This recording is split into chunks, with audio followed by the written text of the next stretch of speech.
Hi viewers, అస్సలం వాలేకుమ్. ఈరోజు అయితే పెసర దోశ చేయబోతున్నాము.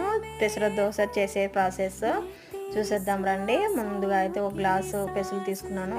అదే గ్లాస్తో half glass rice, half glass పొట్టు మినపప్పు ఇంకా నీట్గా 2 సార్లు వాష్ చేసుకొని వాటర్ వేసి ఓవర్ నైట్ నానబెట్టేసాను.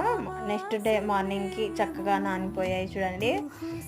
నానిన పెసలు మిక్సీ జార్లో వేసి పచ్చిమిర్చి, అల్లం, జీలకర్ర, కొత్తిమీర వేసి కొద్దిగా వాటర్ వేసి గ్రైండ్ చేసుకున్నాను. గ్రైండ్ చేసిన తర్వాత ఒక గిన్నెలో తీసుకొని వంట సోడా ఇంకా తగినంత సాల్ట్ వేసి కలుపుకున్నాను. కలిపిన తర్వాత స్టవ్ పైన ప్యాన్ పెట్టి ప్యాన్ పైన పిండి వేసి అలా అలా రుద్దితే ఎంత బాగా వచ్చింది కదా.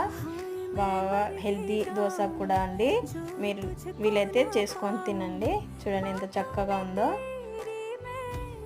మీరు ఎప్పుడైనా తిన్నారా? తింటే కామెంట్ చేయండి. Okay, bye.